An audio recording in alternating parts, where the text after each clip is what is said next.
dipahami. Apa yang kamu logikakan itu kita juga punya, cuman kita nggak pakai. Tidak sulit untuk memahami seperti itu. Tapi mohon maaf, saya nggak mau pakai seperti itu. Karena dalam masalah akidah kita menghormati dalil. Dalilnya bunyinya kayak gini, Ar-Rahmanu 'alal 'arsy istawa, ya kita pahami sebagaimana teks dalil. Sehingga tidak ditakwil. Dan takwil itu kan nggak begitu rumit untuk dipahami.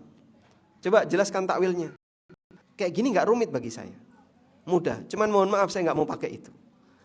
Artinya logika saya tidak lebih hebat kalau dari sisi merancang pemikiran seperti itu. Cuman kita nggak mau pakai karena menghormati dalil. Maka debatnya Ahlussunnah dengan Ahlul Kalam itu berimbang dari sisi penggunaan logika. Cuman Ahlussunnah lebih unggul karena mereka menerapkan prinsip taslim. Kami nggak mau pakai itu. Kami lebih menggunakan prinsip dalam masalah akidah kita nerima pasrah bongkoan apa yang ada. Nah, di saat itulah mereka merasa bahwasanya Ahlul Kalam lebih tinggi tingkatannya karena menggunakan akalnya. Sebutkan ulama yang menulis kitab di masa silam tentang masalah tauhid. Yang terkenal itu Ibnu Khuzaimah.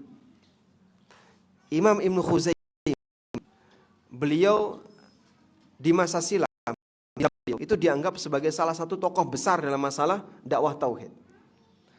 Maka sampai banyak orang yang bernisbah, saya mengikuti akidahnya Ibnu Khuzaimah. Itu dulu. Imam Ibnu Khuzaimah itu punya buku judulnya Kitabut Tauhid. Tapi oleh kelompok Ahlul Kalam menyebut bukunya Ibnu Khuzaimah dengan sebutan Kitabus Syirik. Kitabnya Ibnu Khuzaimah judulnya apa? Kitabut Tauhid disebut dengan Kitabus Syirik. Karena mereka anggap bahwasanya cara Ibnu Khuzaimah dalam memahami dalil itu sampai pada tingkatan menyamakan makhluk, menyamakan Allah dengan makhluk. Padahal tidak demikian.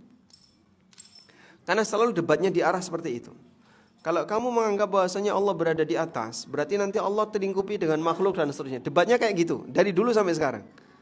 Tidak ada perkembangan. Dan itu dianggap sebagai praktek kesyirikan. Taib. Sehingga fenomena orang merendahkan orang lain karena dia merasa dirinya lebih tinggi dalam masalah ilmu sudah ada sejak masa silam, di mana Ahlul Kalam menghina Ahlus Sunnah, menghina para ulama Ahlus Sunnah dengan menyebut mereka dengan julukan apa tadi? Hasyawiyah. Fenomena berikutnya, ada sekelompok orang yang menilai bahwa selain kelompoknya ilmunya tidak sah. Ilmunya tidak sah. Karena ilmunya tidak sah, maka amalnya tidak sah. Kalau amalnya tidak sah, maka seluruh amalnya batal, sehingga yang bersangkutan tidak punya amal sama sekali. Baik. Terus gimana untuk bisa memiliki ilmu yang sah? Kata mereka, harus mengambil ilmu dari guru kami. Kalau tidak dari guru kami, maka ilmunya tidak sah. Caranya gimana? Oh, kamu harus ikut sistem kami. MMM. Musnad, mangkul, mutasil. Ini yang mantan mesti paham nih. Disebut ilmu yang sah itu kalau didapatkan melalui metode bersanad. Mangkul langsung dari guru. Mutasil nyambung. Sehingga dari guru dia punya guru terus sampai atas. Menurut klaim mereka. Selain itu tidak musnad, tidak mangkul, tidak mutasil, ilmunya batal.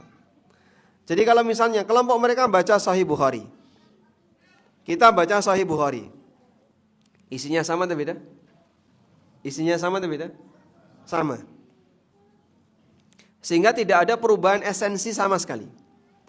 Tapi kata mereka, kau baca Sahih Bukhari, ilmunya enggak sah. Kami baca Sahih Bukhari, ilmu kami sah. Loh kok bisa?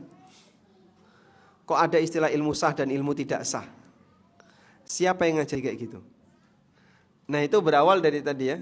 Dia merasa ingin menganggap bahasanya dengan belajar kepada guru ini, derajat saya lebih tinggi daripada orang lain yang tidak belajar pada guru ini.